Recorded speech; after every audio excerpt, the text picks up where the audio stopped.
L'hebdomadaire Conseil des ministres a évoqué aujourd'hui au palais de Kosiam la question sécuritaire du pays. Les derniers développements au RSP ont retenu l'attention des membres du gouvernement. Selon son porte-parole, des discussions sont en cours entre les acteurs impliqués. Selon lui, le gouvernement compte y trouver une réponse dans les jours à venir. D'autres dossiers comme la gestion des ressources en eau et les guichets spéciaux de financement du secteur informel et de la jeunesse ont été abordés.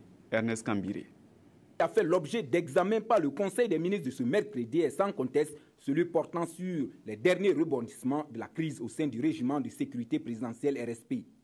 Et selon le ministre de la Communication, porte-parole du gouvernement, des discussions sont en cours entre les différents acteurs impliqués et dans les jours à venir, le gouvernement sera à mesure de communiquer davantage et d'apporter précis de réponses sur le sujet. Patientez, on vous donnera plus d'informations prochainement. Là nous tienne, c'est un premier ministre chef du gouvernement sorti tout sourire, contrairement à son habitude, tout comme bon nombre de ses ministres qui ont affiché une certaine sérénité au sortir de ce Conseil des ministres. Vous voyez que nous sortons tout heureux, tout joyeux, tout souriants. Nous ne sommes pas particulièrement inquiets. Autre dossier non moins important examiné au cours de ce 25e rendez-vous hebdomadaire du Conseil des ministres de l'année, la question de la gestion intégrée des ressources en eau. Le Conseil des ministres a examiné et adopté les schémas directeurs d'aménagement et de gestion de l'eau de l'espace de compétence des agences de l'eau, des cascades et du Moun. Nous avons un document sur chacune de ces agences de l'eau et qui vont nous permettre de gérer l'eau pour le développement donc des bassins qui sont concernés. Adopté, le document va permettre de fédérer l'ensemble des acteurs autour de la gestion. Toute une démarche a été suivie par les principaux utilisateurs.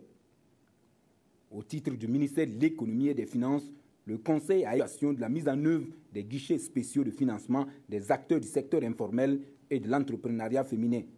Aujourd'hui, on s'est rendu compte que de par le désistement de certains bénéficiaires qui pensaient que c'était simplement un cadeau non remboursable et également du fait que l'équipe chargée de l'évaluation des crédits se soit rendue sur le terrain et ait constaté qu'il y avait beaucoup de dossiers fictifs et certains qui ne sont pas bancables, il est ressorti environ une économie qu'on a pu faire de 2 milliards 200 millions.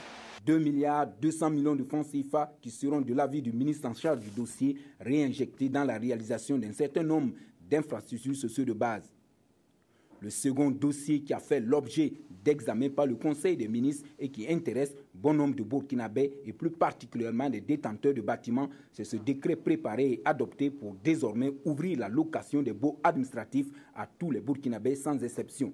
C'est de permettre à tous ceux qui sont détenteurs de bâtiments de pouvoir les louer à l'administration publique, que ce ne soit pas une affaire d'une poignée d'individus qui se partagent les crédits d'environ 5 milliards par an. Pour le ministre délégué en charge du budget, l'adoption de ce nouveau décret entre dans le cadre des mesures prises pour réduire le train de vie de l'État, un peu cher à ce gouvernement de transition.